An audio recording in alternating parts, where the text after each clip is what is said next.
नमस्कार दोस्तों, ज्ञान सरोवर के इस YouTube चैनल में आप सबका बहुत बहुत स्वागत है। साथियों, आज हम बात करेंगे कि ईश्वर भक्ति क्या है और ईश्वर हमारी किन बातों से प्रसन्न होते हैं।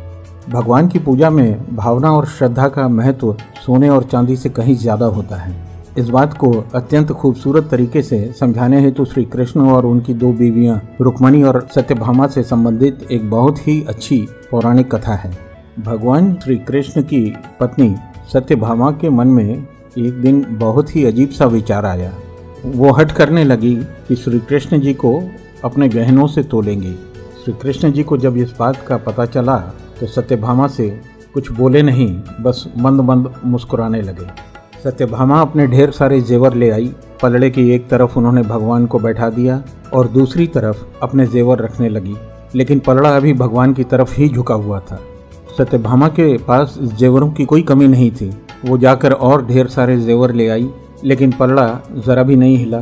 सत्यभामा ने अपने सारे जेवर तराजू पर रख दिए, लेकिन कोई फ़ायदा नहीं हुआ। अंत में वह थक कर बैठ गई। तभी वहाँ पर रुक्मणी का आगमन हुआ। सत्यभामा ने उन्हें सारी बात कह सुनाई। सत्यभामा की बात सुनकर रुक्मणी जी तुरंत पूजा का सामान लेकर आई। उन्होंने भगवान की पूजा अर्चना की और इसके बाद में जिस पात्र में भगवान का चरणोदक रखा जाता है उसे गहने वाले पलड़े पर रख दिया। देखते ही देखते पलड़ा झुकने लगा और भगवान श्री कृष्ण का पलड़ा ऊपर उठ गया। सत्यभामा हैरानी से सब कुछ देख रही थी। उसको समझ नहीं आ रहा था जो पलड़ा उनके इतने सारे आभूषणों से नहीं झुका, वो एक हल्के से पात्र से कैसे झुक गया। वे माता रुक्मणी से इसका कारण पूछने लगी। तभी नारद मुनि भ्रमण करते हुए वहां पहुंचे। सत्यभामा की परेशानी समझकर वो इसका कारण उन्हें बताने लगे।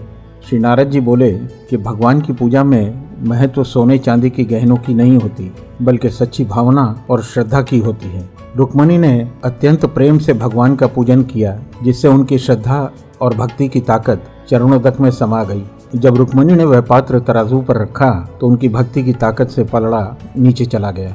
ईश्वर को सिर्फ सच्चे प्रेम, श्रद्धा और भक्ति की भावना से ही पाया जा सकता है।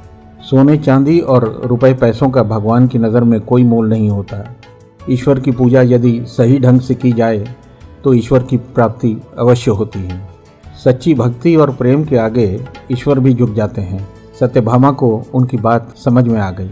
इस पौराणिक कथा के माध्यम से हमें ये सीख मिलती है कि यदि भगवान के करीब रहना है, ईश्वर को प्राप्त करना है, तो सोना चांदी और पैसा जैसी भौतिकवादी चीज़ों को बल्कि अपने मन में श्रद्धा का भाव उत्पन्न करें।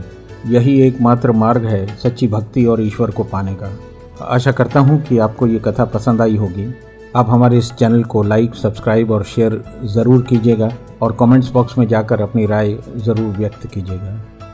धन्यवाद। जय श्री श्याम।